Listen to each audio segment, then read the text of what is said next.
Bueno, vamos a dar inicio entonces a nuestra tercera clase de este curso de Teología Sistemática, que es un curso que ya, como lo dijimos al principio, vamos a estar avanzando en él de forma, digamos, un poco paciente, ¿no? Porque estamos trabajando alternadamente estos cursos y, bueno, lo importante es que podamos desarrollarlo y que podamos dar la mayor cantidad de información posible y que lo importante, bueno, que la teología sistemática es importante de cabo a cabo porque nos expresa los fundamentos más importantes de la doctrina cristiana, que bien hacemos todos nosotros los creyentes en conocer, en apoyarnos en ello, porque por falta de estos estudios, por falta del conocimiento bíblico en materia de doctrina, una cuestión que lamentablemente hoy está muy enajenada dentro de los púlpitos, dentro de las iglesias, pero tenemos que seguir avanzando en esto. Hoy es nuestra tercera edición, nuestra tercera clase de Teología Sistemática. Vamos a estar tratando un poco lo que es la inspiración y la autoridad de las Sagradas Escrituras. Una cosa que quiero aclarar de entrada es que nosotros acá, la teología sistemática comprende el estudio profundo de todo lo que es el tema de la composición del canon bíblico, los diferentes métodos que Dios utilizó para hacer llegar su palabra, los autores que utilizó para que se fueran documentando los diferentes libros que hoy tenemos en este compendio de 66 libros que llamamos Biblia. Esto es una materia que nosotros llamamos comúnmente bibliología. Acá nosotros no es que estamos prescindiendo por completo de este estudio, pero sí solamente lo estamos tocando muy por encimita, solo algunos aspectos. Fíjense, hoy vamos a tocar el tema de la autoridad y la inspiración de las Sagradas Escrituras, y también vamos a estar hablando un poquito sobre el tema de la inerrancia y la infalibilidad de las Sagradas Escrituras, que son temas sin duda alguna muy fundamentales y todo cristiano debe manejar. Entonces vamos a hablar un poquito sobre esto que, como les dije, compete a la materia de bibliología. Quiero iniciar recordando un poco el momento histórico que fue uno de los momentos más duros quizás en el ministerio de Martín Lutero, donde tuvo que hacer frente en la dieta de Worms a las diferentes autoridades presentes allí, tanto autoridades eclesiásticas como políticas, monárquicas, donde se le estaba pidiendo que se retractara de las cosas que había escrito en contra del papado y en contra de algunas de las prácticas que venían siendo ya muy común en la historia dentro de la Iglesia Católica Romana.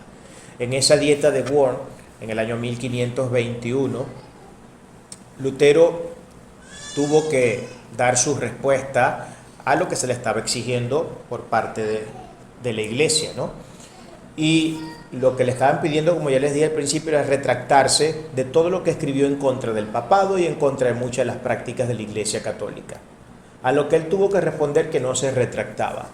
Por supuesto, él apeló a dos aspectos fundamentales de eso. Él dijo, a menos que se me convenza, número uno, por las Sagradas Escrituras o por la razón de que estoy equivocado y de que al pensar que los papas son todos corruptos y que la Iglesia Católica es una iglesia que está completamente corrupta y que los concilios se contradicen,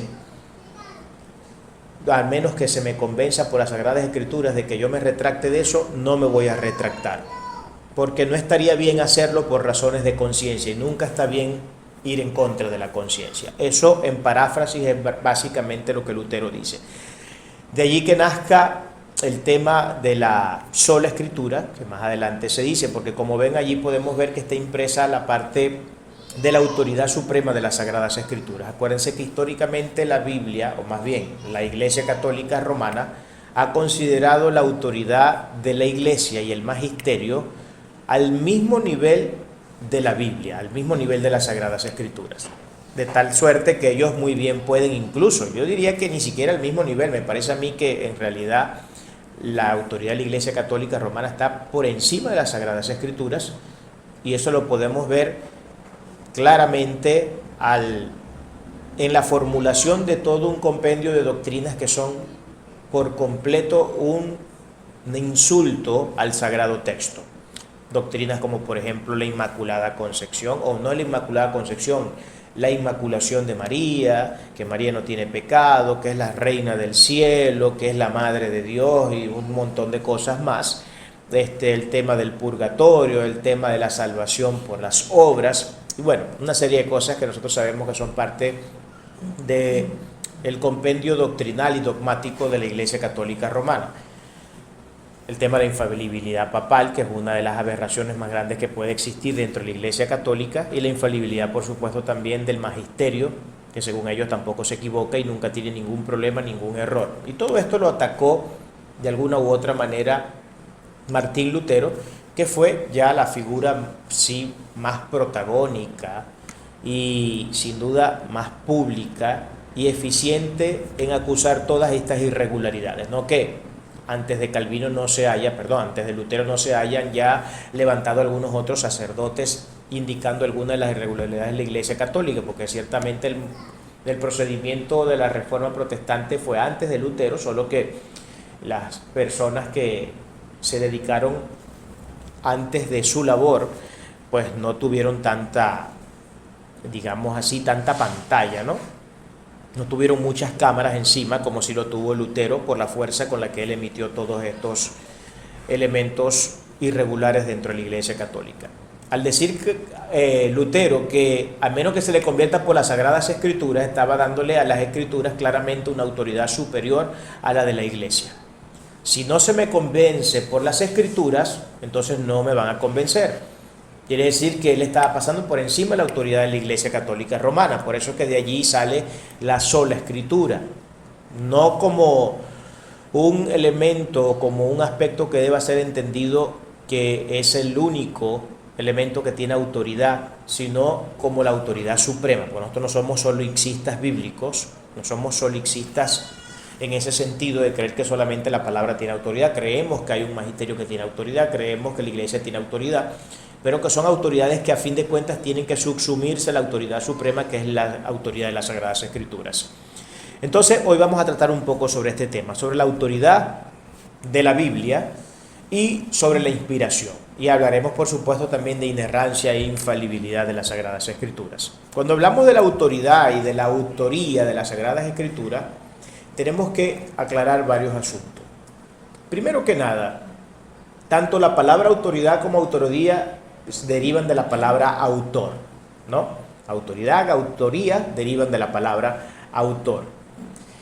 La autoridad de las Sagradas Escrituras, o más bien la autoría de las Sagradas Escrituras, si bien nosotros podemos ver que entre esos 66 libros hay más de 30 autores distintos escribiendo sobre una misma idea, esto hay que decirlo, la autoridad, o más bien la autoría de las Sagradas Escrituras, no descansa sobre estos personajes a quienes Dios utilizó como medios instrumentales para poder registrar lo que hoy tenemos dentro del Sagrado Texto. Tenemos bien las 13 cartas que Pablo escribió en los escritos neotestamentarios, tenemos lo que escribió Pedro, tenemos lo que escribió Mateo, tenemos lo que escribió Lucas, tenemos lo que escribió qué sé yo, Jeremías, tenemos lo que escribió, iba a decir Patton, no sé de dónde me iba a salir eso. Patton fue un general de la Segunda Guerra, creo que la Primera Guerra Mundial estadounidense. Lo que escribió, por ejemplo, Moisés, etc. Aunque ellos fueron los medios instrumentales utilizados por Dios para el registro de las Sagradas Escrituras, sin embargo, la autoría real de las Escrituras descansa en Dios. En Él es en quien descansan las Sagradas Escrituras, es en el Señor. Toda la Escritura, dice Pablo en 2 Timoteo 3:16, el texto dice: toda la Escritura es inspirada por Dios y útil para enseñar, para redarguir, para corregir y para instruir en justicia. Toda la Escritura. El término griego que se utiliza para el trasfondo escritura, que tenemos en castellano, es la palabra grafé. La palabra grafé simplemente significa escrituras, punto. No significa más que eso, simplemente escrituras. Pero grafé era el término apelativo por los judíos para referenciar los escritos veterotestamentarios, es decir, el Antiguo Testamento. Ese era el término que ellos utilizaban para referirse a las escrituras sagradas. De tal suerte que cuando Pablo está diciendo que las escrituras son teoneustos, que es el término inspiración en el griego, está diciendo con ello que es el sagrado texto el que está siendo inspirado por Dios. Está siendo inspirado por Dios. Ya nosotros sabemos que hay todo un montón, digamos así, de especulación en torno al tema de cómo fue exactamente que se dio el proceso de que estas escrituras fueran escritas, valga la redundancia, por los diferentes hombres que Dios utilizó, ¿no? Algunos piensan que fue un dictado directo, que, como decía Calvino, que los instrumentos de Dios fueron especies de secretarios o de amanuenses a quienes Dios les dictaba y luego ellos iban registrando palabra por palabra lo que Dios les iba diciendo. Esa, por supuesto, no ha sido la posición que ortodoxamente se ha fijado dentro de la Iglesia. Sin embargo, han habido momentos en la historia donde algunos han suscrito esa idea, pero no es la idea que generalmente y consensuadamente se ha esgrimido por parte de la Iglesia. Nosotros no creemos que ese procedimiento se haya llevado a cabo a través de un proceso de estar dictando palabra por palabra, ¿no? De tener especie de un secretario, lo que uno le va dictando y entonces esas personas iban documentando todo lo que Dios le iba diciendo. Esa no fue la manera en que ese procedimiento se llevó a cabo, ¿no? Pero bueno, hay quienes todavía siguen pensando así en pleno siglo XXI. Ahora, cuando nosotros hablamos de la inspiración de las Sagradas Escrituras, lógicamente, y esto es algo que utilizan mucho las personas que van en desmérito del Nuevo Testamento para decir que el Nuevo Testamento no es inspiración divina, puesto que Pablo, al decir en 2 Timoteo 3:16 que la palabra es inspirada por Dios y lo único que existía para ese momento histórico como palabra era el Antiguo Testamento, porque el Nuevo Testamento apenas estaba desarrollándose y ni siquiera se había canonizado, ni nadie había dicho estos escritos son sagrados, etcétera, a menos no de la manera oficial como hoy lo entendemos. Sin embargo, por extensión, nosotros podemos ver que sí el Nuevo Testamento entra dentro de este tema de lo que viene a ser la inspiración sagrada. Y hay algunas pruebas en algunos textos que nosotros podemos sacar en este momento a la luz para que nos demos cuenta sobre ello. Por ejemplo, Pedro era consciente de que los escritos paulinos venían de inspiración divina. Miren lo que él dice en su segunda carta, en el versículo 16 del capítulo 3. Casi en todas sus epístolas, hablando de las epístolas de Pablo, hablando en ellas de estas cosas, entre las cuales hay algunas difíciles de entender, las cuales los indoctos e inconstantes tuercen, como también las otras escrituras para su propia perdición. ¿Estamos viendo? Cuando dice las otras escrituras, es una apelación que a las escrituras contenidas en el sagrado texto.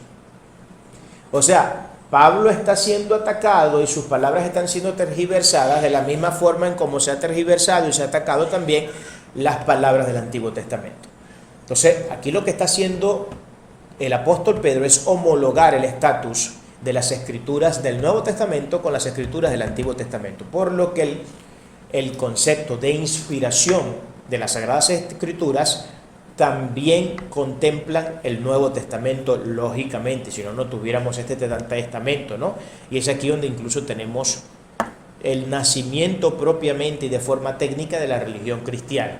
No pudiéramos hablar de religión cristiana si Cristo no hubiera venido al escenario mundial, si Cristo no hubiera venido a la palestra pública y Él no se hubiera presentado como sabemos que se presentó, no pudiéramos hablar de religión cristiana, estaríamos todavía hablando de judaísmo y no de cristianismo, porque en el Antiguo Testamento, lógicamente, no se hablaba de Cristo, no había una figura clara y evidente de Cristo, aunque tenemos cristofanías dentro del Antiguo Testamento, sin embargo no se era consciente de lo que realmente era eso en ese momento histórico. Pero hay otro texto también muy importante que viene ya de parte del mismo Pablo, en 1 Corintios 7, del 10 al 16, que dice de la siguiente manera: pero a los que están unidos en matrimonio, mando, no yo, sino el Señor, que la mujer no se separe de su marido, y si se separa, quédese sin casar, o reconcíliese con su marido, y el y que el marido no abandone a su mujer. Y los demás, yo digo, no el Señor, ahora él aclara que lo que va a decir ahora es él y no el Señor. Si algún hermano tiene mujer que no sea creyente y ella consiente en vivir con él, no la abandone. Y si una mujer tiene marido que no sea creyente y él consiente en vivir con ella, no la abandone. Porque el marido incrédulo es santificado en la mujer y la mujer incrédula es santificada en el marido. Pues de otra manera vuestros hijos serían inmundos, mientras que ahora son santos. Pero si el incrédulo se separa, sepárese pues, no está el hermano o la hermana sujeto a servidumbre en semejante caso, sino que a paz nos llamó Dios. Porque ¿qué sabes tú, oh mujer, si quizás harás salvo a tu marido? ¿O qué sabes tú, oh marido, si quizás harás salva a tu mujer? Entonces la idea aquí de Pablo es clara. Fíjense que él comienza diciendo: pero a los que están unidos en matrimonio mando, no yo, sino el Señor. ¿Ok? Entonces él está haciendo una apelación a que lo que él está diciendo viene por inspiración de Dios. Él lo está recibiendo de parte del Todopoderoso.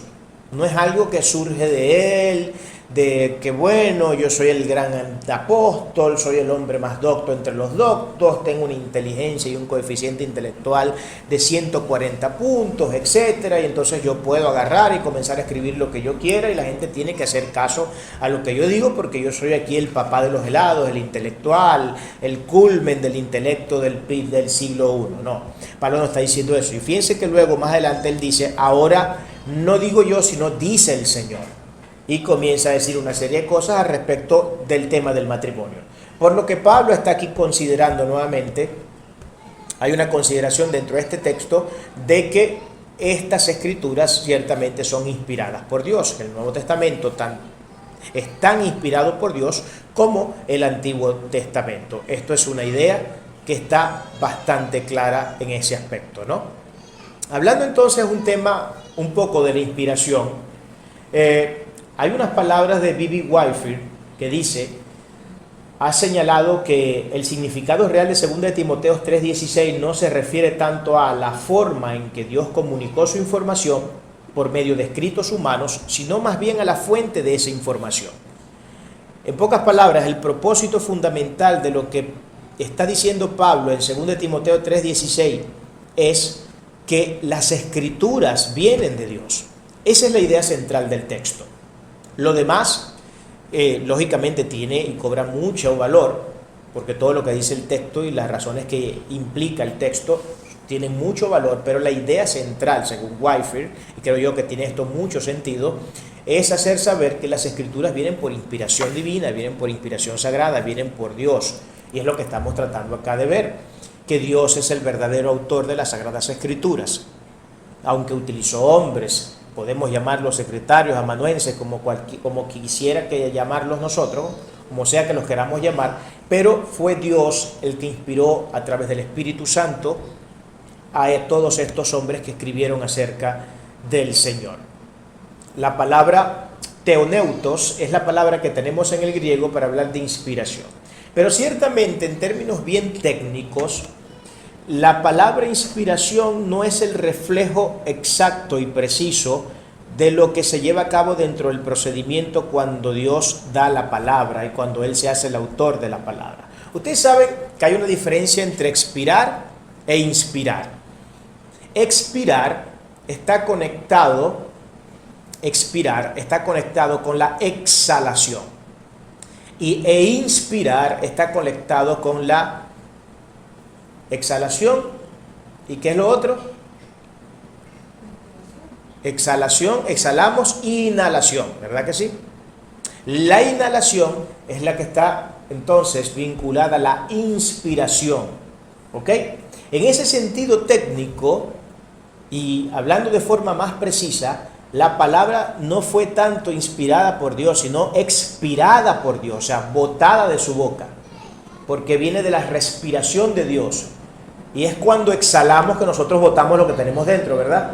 El oxígeno que hemos tragado en un proceso de inhalación, luego vuelve a salir parte de ese oxígeno cuando nosotros exhalamos. Entonces la escritura, en términos más técnicos y precisos, fue exhalada por Dios. ¿Ok? Exhalada por Dios. No tanto inspirada. sino que el término sería más correctamente exhalación más que inspiración. Exactamente, estamos hablando de que viene de Dios, es la misma idea. Lo que queremos con esto decir es que de igual forma, sea que lo entendamos como inspiración o como exhalación, lo que estamos diciendo con ello es que esto viene nada más y nada menos que el Dios Todopoderoso, y no viene del hombre, no viene de voluntad humana, porque la profecía nunca ha sido de interpretación privada y no viene por consecuencia del hombre, sino que viene por consecuencia de Dios. Eso lo dice la Sagrada Escritura en el Antiguo Testamento. Entonces, esta es una diferenciación que es importante que nosotros tengamos clara, aunque se sigue utilizando el término inspiración. La gente, por regla general, siempre utiliza el término inspiración para dar a conocer que las Sagradas Escrituras tienen y hallan su consecuencia, o más bien su acto y su procedencia en Dios mismo, ¿no? Ninguna profecía, por eso dice 2 de Pedro 1, del 20 al 21, entendiendo primero esto, que ninguna profecía de las Escrituras es de interpretación privada, porque nunca la profecía fue traída por voluntad humana, sino que los santos hombres de Dios hablaron siendo inspirados por el Espíritu Santo. Otra vez tenemos una apelación al hecho de que es Dios quien ha inspirado las Sagradas Escrituras y que no es el hombre quien se las ha inventado, ¿no? Esto hay que decirlo con todas sus letras, porque luego tenemos este tipo de personas que están allá afuera, que por supuesto son detractores, en algunos casos son detractores de nuestra fe, en otros casos siempre han sido enemigos, gente antitética a la palabra de Dios y a la fe cristiana, que dicen, bueno, que esto ha sido una cuestión que simplemente escribieron los hombres y punto. No hay que darle mayor importancia a lo que la Biblia diga, porque a fin de cuentas, esto, como bien podemos ver, el nombre de sus propios libros fueron escritas por autores humanos. Y punto. Y dejamos la idea allí cerrada. Esto no es así de simple. Lógicamente, quienes dicen eso lo dicen desde la total y absoluta ignorancia, porque son personas que, además de tener una malicia que es evidente, porque adversan todo lo que tiene que ver con Dios y con su sagrado texto, también son producto de la ignorancia. Esto está muy claro en este tipo de personas, ¿no? Estamos claros entonces en el tema de que la palabra no vino por un dictado, pero sí cada palabra fue inspirada. Lo que nosotros sostenemos, esto es algo que todavía no terminamos de entender con exactitud y que no sabemos exactamente cómo este proceso se llevó a cabo en cada una de sus fases, pero lo que sí nosotros podemos entender es que cada palabra que fue escrita, que fue registrada en los libros sagrados, fue supervisada por Dios y fue inspirada por Dios, de tal suerte que los escritores sagrados no iban a escribir simplemente lo que ellos quisieran. Lógicamente entendemos, y esto es algo que en algún momento nosotros también tocamos, entendemos que Dios utilizó a cada autor y se hizo de sus herramientas encontrado con la realidad propia, lingüística, histórica y las capacidades que cada autor podía tener para manifestar algo. No es la misma manera en como nosotros vemos que escribe Pedro, por ejemplo, a la forma en la que escribe Pablo. Por ejemplo, también podemos diferenciar dentro de lo que son los evangelios, la manera en cómo Lucas escribe y define ciertos eventos a cómo escribe Mateo, a cómo escribe Juan y a cómo escribe Marcos. De hecho, se considera entre muchos eruditos que Lucas fue uno de los mejores historiadores del siglo I. Y la precisión histórica que él demuestra cuando está escribiendo el Evangelio de Lucas y cuando escribe también el libro de los Hechos es impresionante. Da unos lujos de detalles que son increíbles. Pero claro, a lo mejor no es el mismo lujo de detalles que podemos ver en un escritor como Marcos, o en un escritor como Pedro, o en un escritor como Juan, porque todos ellos estaban a fin de cuentas también muy condicionados a sus capacidades, digamos, académicas, ¿no? A sus capacidades intelectuales. Con todo y eso, el Señor se encargaba de supervisar que cada palabra que se dijese fueran exactamente las palabras que Dios quería que estuvieran allí.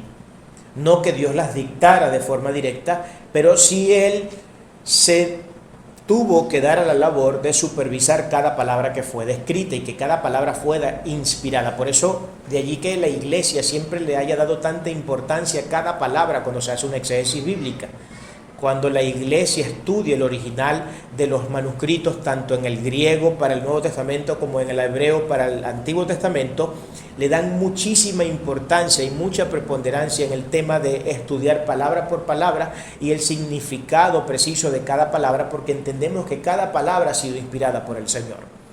Por eso le damos mucha importancia a este tema y por supuesto cuando entramos en una labor exegética esto es algo que no puede quedarse a un lado y los exegetas bíblicos, los hermeneutas bíblicos tienen que poner sumo detalle en el tema del manejo del lenguaje de cada palabra que está allí y de cuáles son las diferentes acepciones que puede tener una palabra y cómo eso contextualiza con el texto que estamos en ese momento tratando de interpretar. Esto es sumamente claro, ¿no? Ustedes saben que este tema no ha pasado por alto en lo que a ataque se refiere, ¿no? En la historia de la iglesia, en la historia de la teología y del pensamiento cristiano han surgido siempre enemigos. Esto está claro, ¿no? Bueno, yo creo que nada en la vida prescinde de enemigos, ¿no? Yo creo que nada en la vida puede decir que no tengo un enemigo. Todos tenemos un enemigo y todas las cosas en la vida tienen su enemigo. O podríamos decir que casi cualquier cosa en la vida tiene su enemigo. Y la Escritura, la fe cristiana, no ha sido la excepción de esta regla. Teólogos liberales como por ejemplo Bultmann y Karl Barth no creían en la inspiración del texto sagrado. En estos siglos, como el siglo XVIII, siglo XIX e incluso ya iniciado los primeros años del siglo XX, fueron siglos sumamente complicados para la fe cristiana. Y fue allí donde nacieron los teólogos liberales. En principio, los teólogos liberales vienen de esos siglos. ¿Por qué? Porque la iglesia estaba siendo atacada por movimientos intelectuales como, por ejemplo,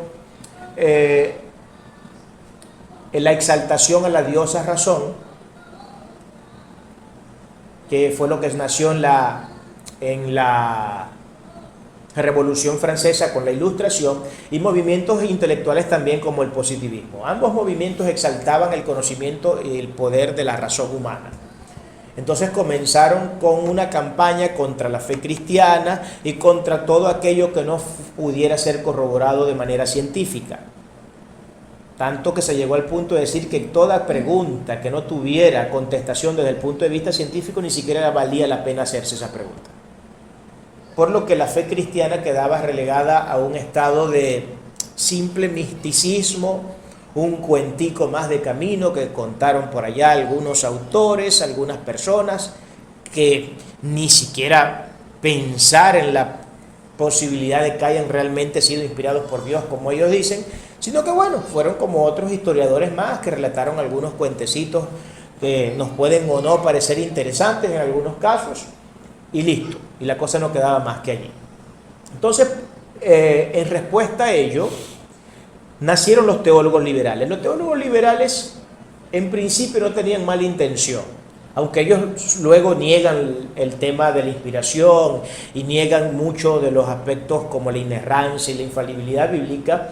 Ellos, la intención inicial no era hacer daño ni llegar al punto de ellos poner en desmérito el sagrado texto, sino que entendían que había que dar una respuesta a los movimientos intelectualistas del momento para que la fe cristiana no desapareciera.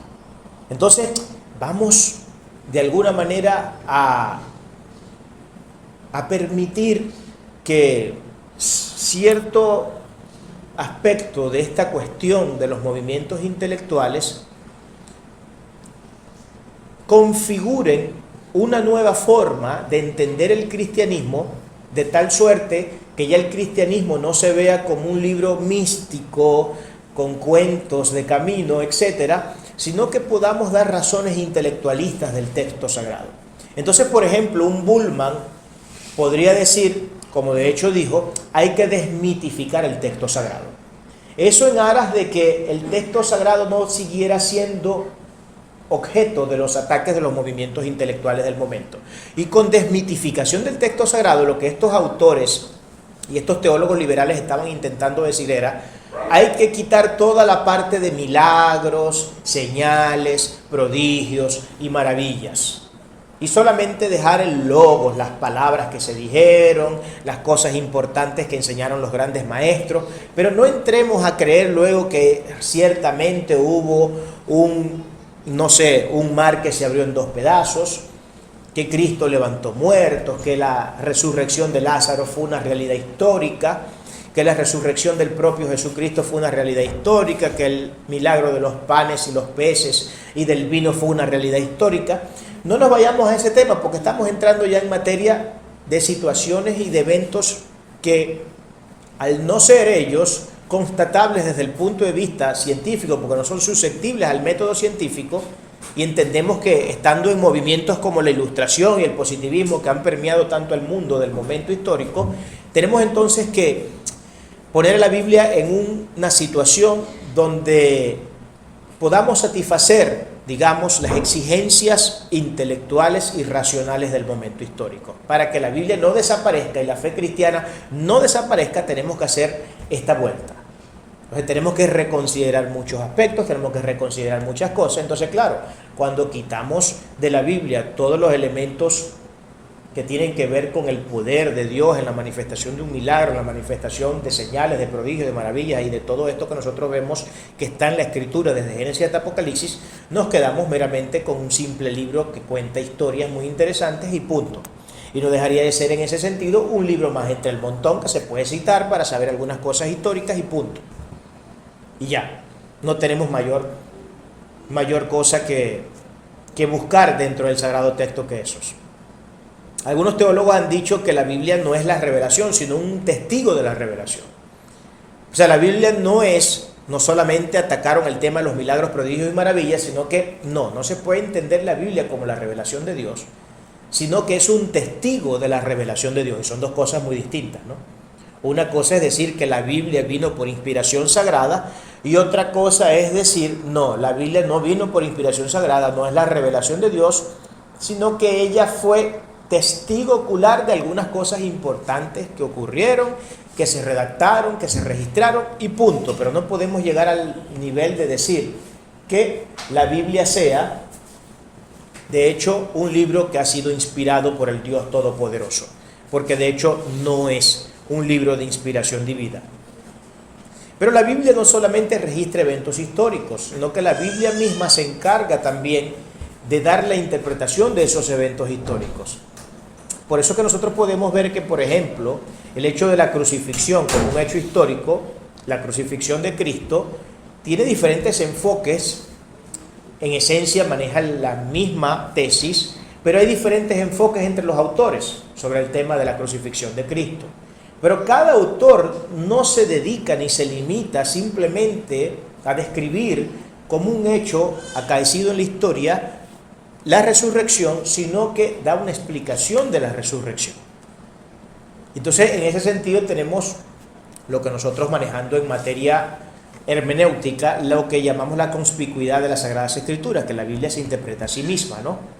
Por eso no es necesario estar inventando cuando el intérprete entra dentro de las Sagradas Escrituras, porque ella misma tiene su propia interpretación.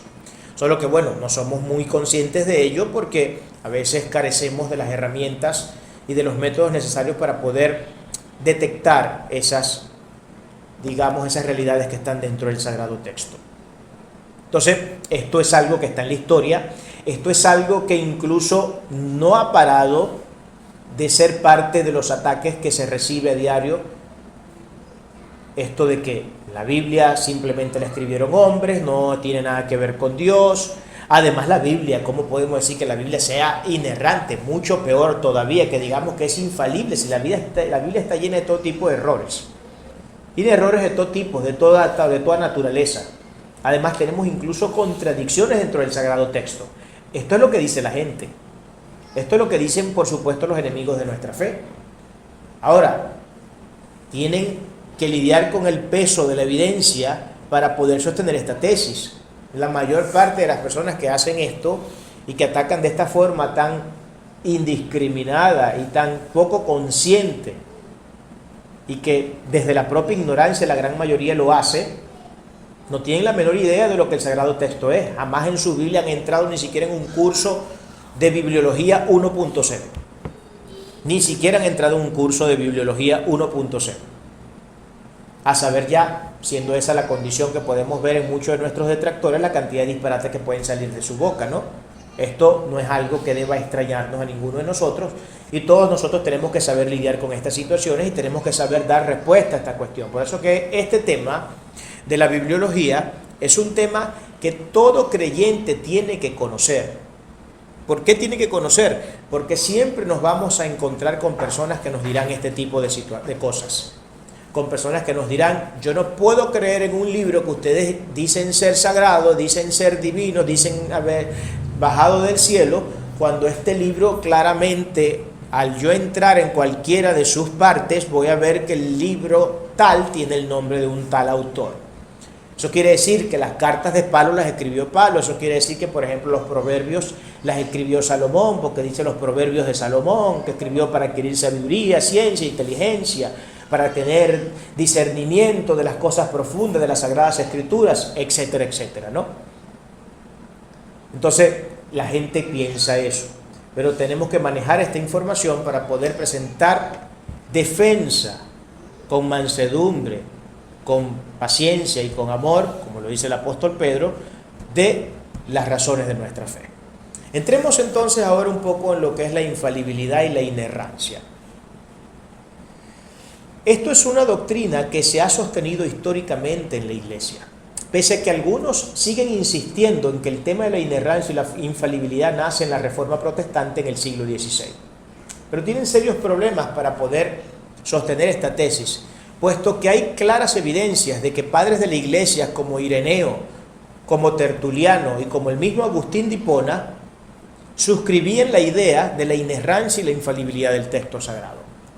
Lo que quiere decir entonces que no estamos ante un texto cuyo carácter infalible e inerrante nace en el siglo XVI con la Reforma Protestante, sino que era algo que se creía desde la antigüedad con varios de los padres de la Iglesia. La Escritura ciertamente es inerrante e infalible, pero nuevamente estos son otros de los puntos que es atacado mucho en el siglo XIX y en el siglo XX, sobre todo con la aparición de lo que nosotros conocemos en teología como la alta crítica. Ustedes saben que la alta crítica, que son un poco parte de los estudios de las ciencias bíblicas, la alta crítica se ha encargado de decir cosas. No voy a entrar en mucha profundidad con este tema porque no vamos a entrar mucho en esto. Pero es la alta crítica cuando usted escucha cuestiones como, por ejemplo, ya se llegó a la conclusión y hay pruebas habidas y por haber de que, por ejemplo, el Pentateuco no lo escribió Moisés. El Pentateuco no lo escribió Moisés. Eso del Pentateuco en realidad es parte de una tradición hebraica que fueron escribiendo diferentes autores en diferentes eras. De hecho, hay toda una nomenclatura que se utiliza para determinar incluso qué partes, creo que son 4 o 5 letras distintas que se utilizan, nomenclando con ellas qué partes del Pentateuco, de la Torá, de esos primeros 5 libros de la Biblia, fueron escritos por un autor, fueron escritos por otro, fueron escritos por otro. Entonces la alta crítica te dirá, por ejemplo, esto, que Moisés no fue el verdadero escritor. O te dirá, por ejemplo, que Jeremías no es realmente el autor del libro de Jeremías. O te dirán que Daniel, todo lo que escribió, pueden aceptar que Daniel escribió lo que escribió, pero no lo escribió antes de los acontecimientos que él relata como elementos proféticos, sino que justamente escribió después de que todos esos acontecimientos se habían dado y por eso él pudo relatarlos. O sea, que no fue ningún profeta, ningún vaticinio, ningún vidente del futuro, alguien a quien Dios le mostró la realidad de la revelación de las cosas futuras, sino que él escribió tramposamente después de que los acontecimientos se habían dado históricamente y entonces él simplemente lo relató. Esas son las cosas de las que se encarga la alta crítica. La alta crítica cada día pone más en desmérito el hecho de que el autor tal haya escrito lo que escribió, lo que nosotros decimos que escribió. Pero tenemos serios problemas para suscribir esta idea, porque uno de los grandes problemas, y todo esto son cuestiones que tienen que manejarse desde el punto de vista cristológico, y los teólogos entienden que estas son situaciones que tienen que manejarse desde el punto de vista cristológico. Porque entonces quiere decir que Cristo estaba equivocado cuando hablaba sobre los escritos de Moisés. Cuando él decía, porque Moisés dijo en su ley, y tal, iba y decía tal cosa. Entonces Cristo se equivocó. Cristo era uno de los que estaba engañados con la idea de que Moisés había escrito los primeros 5 libros. Imagínense usted al Dios Todopoderoso metiendo mentiras, engañado por una serie de círculos viciosos de personas malintencionadas y maliciosas que querían engañar a la gente. El mismo Cristo, cuando citaba las Sagradas Escrituras, decía por regla general el nombre del autor. Entonces Cristo estaba equivocado, como también Pablo se equivocó, y como también cualquiera de los autores del Nuevo Testamento se equivocó cuando al escribir cuestiones que tenían que ver con la Torá, a veces hacían mención de los nombres de los profetas que habían escrito esos libros. Pero la alta crítica sigue insistiendo en el hecho de que tenemos problemas para creer que este escribió. De hecho, a Pablo mismo no creen que haya escrito, por ejemplo, Efesios. Se niega que Pablo escribió el libro de Efesios. Se niega que Pablo escribió el libro de Colosenses.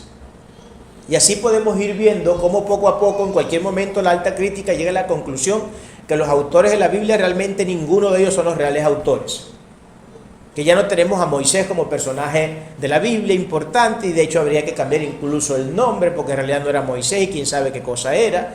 Y así podemos ir viendo lo que la alta crítica de poco en poco va, según ellos, descubriendo, y que deben ser parte ya de la integración académica de lo que debería ser ahora una nueva forma de concebir la teología en diferentes aspectos, ¿no? Puesto que ya hemos descubierto que no son los autores que realmente la Biblia menciona. Algunos críticos dicen que la doctrina de la inerrancia fue creada en el siglo XVI. Bueno, ya todo esto lo habíamos visto, ¿no? Esto lo habíamos visto. Ahora, tenemos que entrar ya de lleno en lo que vendría siendo la definición de las terminologías importantes acá, que sería inerrancia por un lado y la infalibilidad por el otro. La palabra inerrancia significa simplemente algo que no tiene error. Punto. Entonces, cuando nosotros decimos que la palabra es inerrante, estamos con ellos declarando que la Biblia no tiene errores. Pero cuando decimos que es infalible, cuando hablamos de la palabra infalibilidad, estamos hablando de algo que no es que no tenga errores, que de hecho no puedes nunca jamás cometer un error. Es imposible que nazca un error de allí. Por lo que entendemos que la palabra infalibilidad es una palabra mucho más, desde el punto de vista de autoridad literaria, es un concepto mucho más elevado que el concepto de inerrancia. Déjeme, le pongo un ejemplo. Un estudiante, frente a un examen de 20 preguntas, puedes responder las 20 preguntas de manera inerrante y sacar 20 puntos. No se equivocó. Completó todas sus preguntas, las realizó sin ningún error, respondió lo que tenía que responder y obtuvo la máxima puntuación en su examen. Eso no quiere decir que él haya sido inerrante en un examen, no quiere decir que él sea infalible y que luego en un examen de otra materia él no salga raspado. ¿Por qué? Porque no es infalible y tiene la posibilidad, aunque sacó 20 en un examen, de sacar 0,0 en otro examen. Estamos viendo un poco el ejemplo de esto, ¿no? Entonces es distinto infalibilidad a inerrancia. Nosotros podemos ser inerrantes en la contestación de ciertas preguntas, pero no somos infalibles porque no podemos en cada pregunta que nos hagan sobre cualquiera sea el tema siempre decir todo a la perfección y nunca equivocarnos en el intento. Entonces, inerrancia es que no hay error, pero infalibilidad es que ni siquiera en el más remoto de los sueños podemos pensar en la posibilidad de que haya algún error. Entonces, al decir que la Biblia es inerrante y que es infalible, no solamente decimos que no tiene error, es que de hecho no puede haber un error en ella. Es imposible de encontrar un error en ella, es imposible que ella tenga un error en algún aspecto. Por supuesto que pueden venir personas que dicen, mira, pero aquí en esta parte de la Biblia hay una contradicción, y mire lo que esto dice acá, y mire lo que esto otro dice acá. Por ejemplo, cuando el Señor dice en la parábola que la semilla de mostaza es la más pequeña de todas las semillas, ¿se acuerdan? Hay gente que ataca ese texto y dice, ahí están viendo como la Biblia tiene errores y dice mentiras, porque desde el punto de vista botánico la semilla de mostaza no es la semilla más pequeña entre las semillas.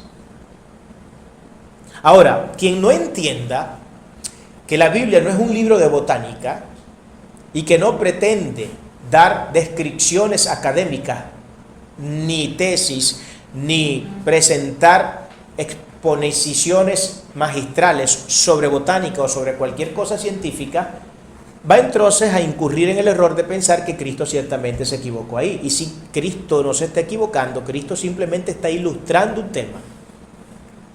Él lo que está haciendo es ilustrar un tema. Él no está queriendo dar una clase de botánica. Como tampoco a veces algunos autores que hablan sobre cosas del cosmos están intentando dar una clase de, por ejemplo, de astronomía. Porque la Biblia no es un libro científico. Y el que vaya a la Biblia con la idea de que la Biblia es un libro científico, se va a equivocar. El que vaya a la Biblia con la idea de que la Biblia es un libro meramente antropológico, también se va a equivocar. Y el que vaya a la Biblia pensando que la Biblia es un libro de filosofía, también se va a equivocar. Porque la Biblia ni es un libro de historia, para historiadores, ni es un libro de filosofía, ni es un libro de ciencia. Ahora, la Biblia, ojo con esto, la Biblia contiene datos científicos, contiene datos históricos, contiene datos filosóficos y de cualquier tipo. Pero que los tenga no los hace un libro sobre eso. La Biblia es un libro espiritual, la Biblia es un libro religioso.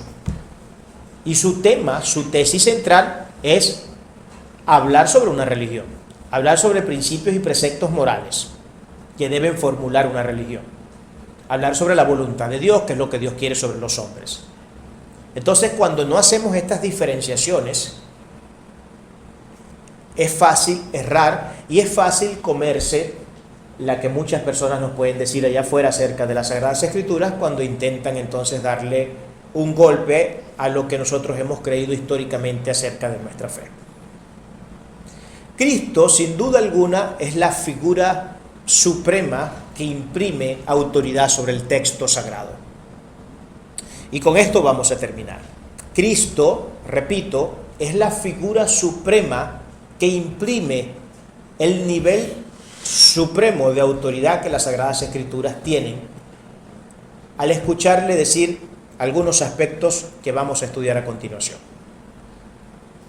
Y fíjense que todo el tema de las Sagradas Escrituras en torno a la razón de la autoridad es un tema que debe manejarse principalmente, y todos los teólogos, la gran mayoría de los teólogos, asienten en el hecho de que es una cuestión que debe manejarse desde el punto de vista cristológico. ¿A qué nos referimos con esto? ¿Cuál era la concepción? La pregunta que tenemos que hacernos metodológicamente acá es, ¿cuál era la concepción que Cristo tenía acerca del sagrado texto? ¿Qué era lo que él pensaba sobre la Biblia? Porque lógicamente es mucho más importante saber lo que Cristo pensaba sobre la Biblia que saber lo que Pablo pensaba sobre la Biblia. Porque Cristo es Dios, Pablo no es Dios, fue un autor que Dios utilizó, una herramienta, un instrumento, a fin de cuentas que sí, que Dios utilizó, pero Pablo no es Dios. Pablo es un hombre igual que usted y que yo, de carne y de hueso, que también fue a la tumba, que murió, que vivió circunstancias, que lloró, que sufrió, etc. El Señor es Dios, aunque entendemos que también es hombre. Pero ¿qué dijo él acerca de las Sagradas Escrituras? Vamos a ver algunos textos donde Cristo deja clara su idea acerca de la Biblia o su idea acerca de los sagrados textos. Por ejemplo, en Mateo 5:18, él tiene algo muy importante que decir. Porque de cierto os digo que hasta que pasen el cielo y la tierra, ni una sola jota, ni una tilde pasará de la ley hasta que todo se haya cumplido. Aquí tenemos una descripción clara del nivel importantísimo y de la ubicación que Cristo le estaba dando al sagrado texto. Estamos hablando de algo tan sacro, tan profundamente supremo y perfecto, que nada de esto pasará hasta que se hayan cumplido los tiempos.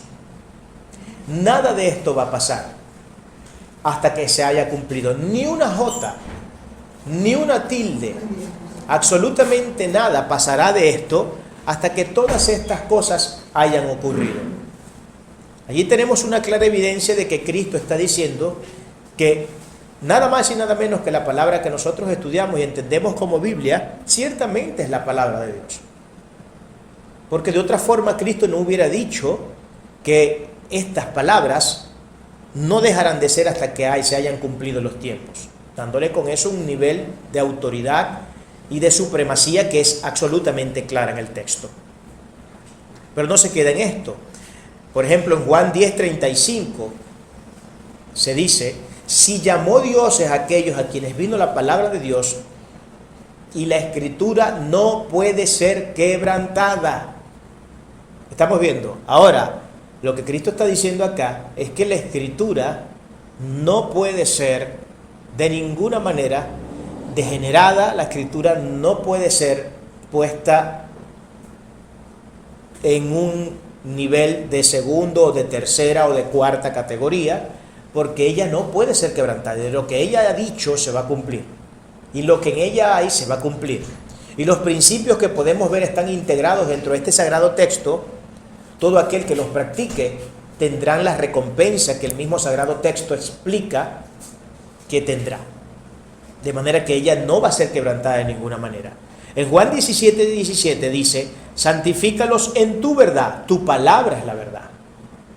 Nuevamente, Cristo le está dando el estatus máximo de autoridad, el estatus máximo ontológico de autoridad a las Sagradas Escrituras al decir: esto no es que es una simple verdad, no es que es cierto que Moisés documentó el relato del momento en que el pueblo de Israel sale en el Éxodo hacia el desierto y ya, y punto. No, es que no es solamente que sea cierto el relato histórico, es que es cierto absolutamente todo lo que dentro del relato histórico se comenta.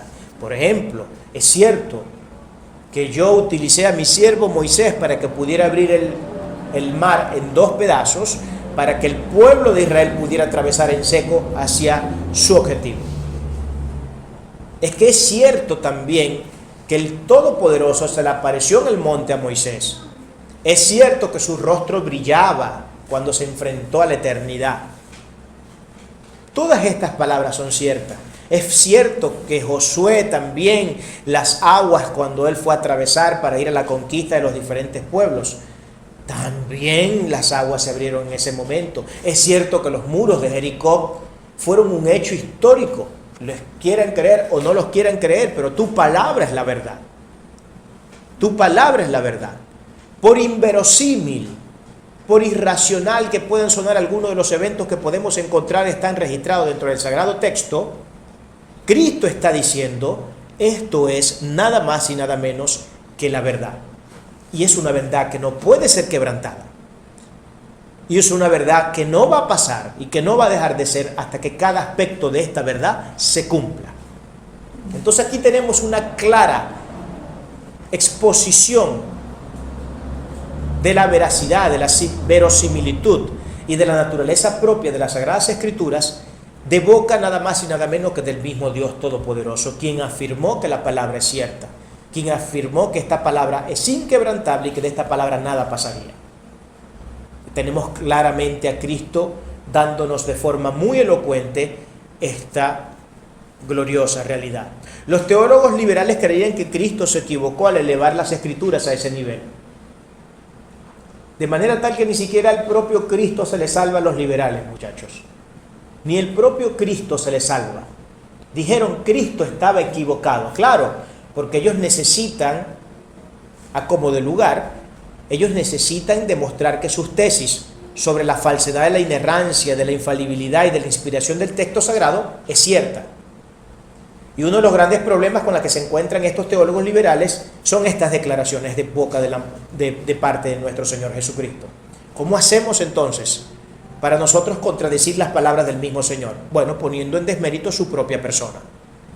Entonces decimos que Cristo realmente, cuando dijo eso, no fue lo que quiso decir, o que lo dijo entendiendo que Él no solamente era Dios, sino que también tenía una naturaleza humana. Lo dijo como ser humano, y como ser humano Él podía perfectamente errar. Y lo que está pasando justamente en estos casos es que tenemos a un Cristo que está errando en su percepción de las Sagradas Escrituras.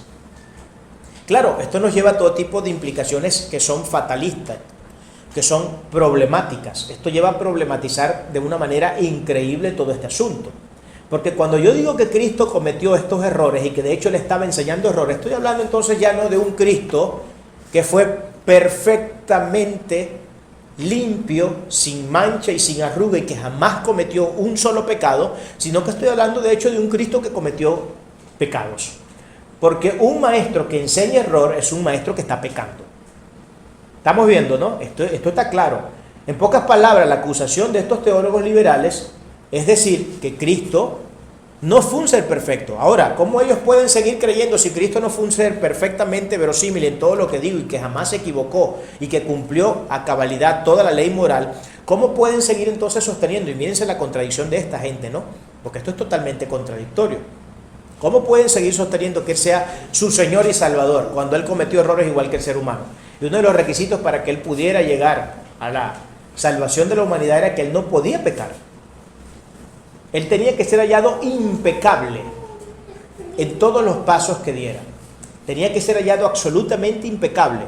Pero según estos liberales, Cristo no fue hallado impecable. Y de hecho Cristo se equivocó al decir estas cosas que dijo sobre las Sagradas Escrituras. Decían ellos que en su naturaleza humana, puesto que en su naturaleza humana Él no podía ser omnisciente, Él perfectamente era un ser que podía pecar. Y de hecho, tenemos un caso, explican ellos, donde se demuestra que la naturaleza humana de Cristo no era omnisciente. Por ejemplo, cuando se le preguntan sobre el tiempo en que Él debería venir sobre su pueblo, de su segunda venida. Él dice, yo no lo sé, ni ningún ángel del cielo, solo el Padre que está en los cielos sabe el día y la hora.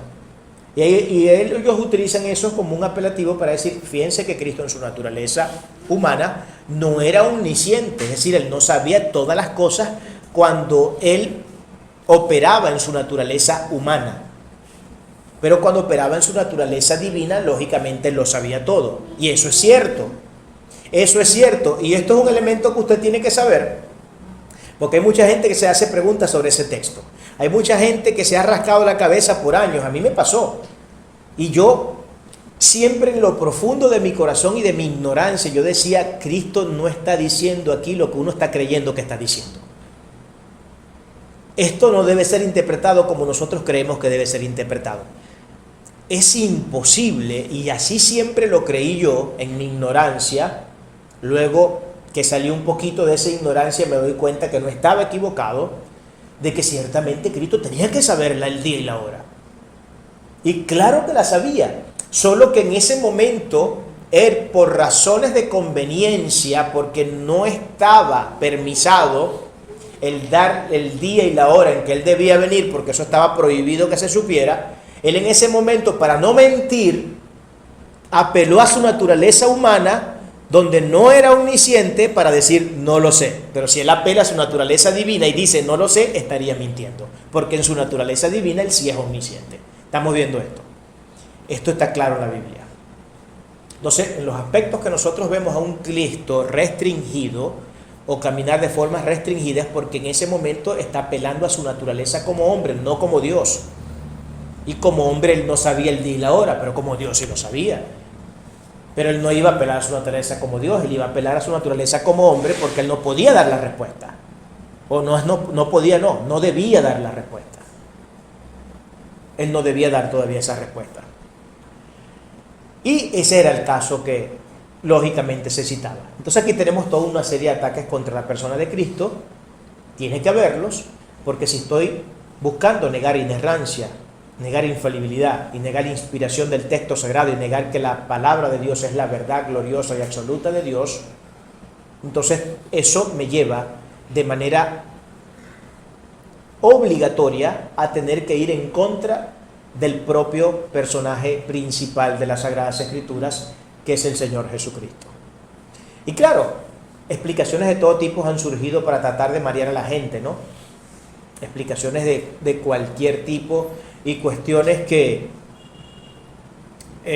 cualquiera pudiera creer y entrar en un absoluto engaño, ¿no? Pero hay que tener mucho cuidado con estas cuestiones.